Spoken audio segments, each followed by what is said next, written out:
What's going on, guys? It's Connor here with TC Bros, and today we're going to be installing a rear rotor on this 23 Lowrider ST. The first thing we're going to do is grab a 3/8 12-point socket and loosen up the axle adjusters on both sides.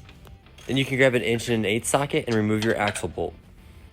Now this thing was on there pretty tight. You don't see it in the video, but I ended up using a breaker bar to get it off. If you had some type of an air impact, you want it on a 1/2 inch impact socket and it'd probably do the trick.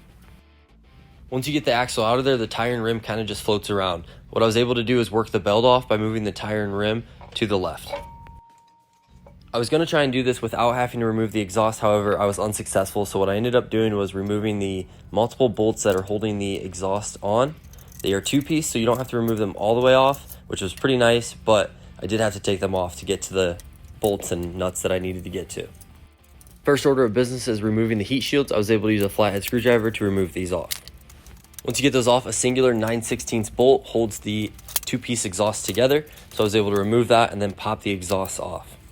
Now with both the upper and lower exhaust, there's two 3/16 Allen bolts that are going to be holding onto a bracket to keep your exhaust from wiggling around. I found that these were in the way with the bags on, so I actually removed the bags, which was extremely easy and super quick on these Lowriders because it's just one basically tab and then it pops right off. Then I was able to get to the top exhaust bolts to remove them.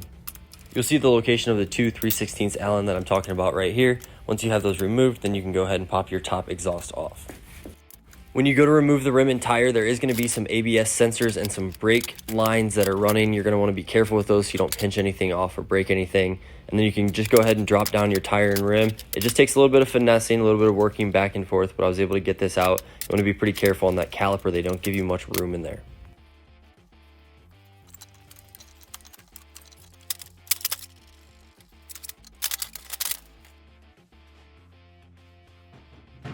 With the tire and rim on the bench, we're going to grab our T45 and remove the 6 bolts that are holding the rotor on. We can remove the old rotor and install the new TC Bros rotor onto the rim. Be sure to use blue Loctite when reinstalling the 6 bolts.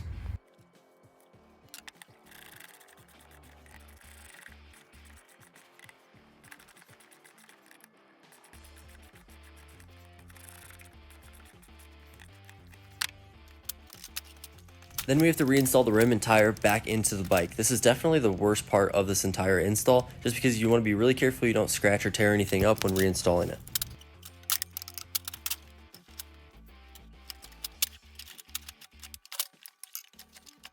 Then we can go ahead and reinstall our axle bolt and bushings where they belong.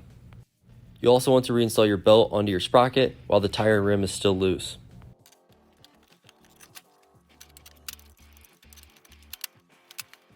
On this side, you're going to have your ABS sensor and your caliper bracket. You're going to want to make sure you get those reinstalled correctly with the proper bushings and spacing.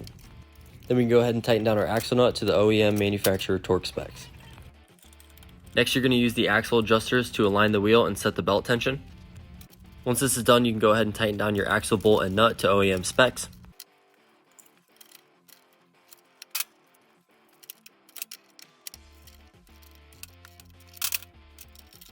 Now once you get everything tightened down, your install is complete.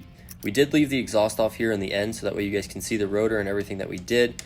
However, you will have to reinstall your exhaust mufflers back on, and then your install is completely finished.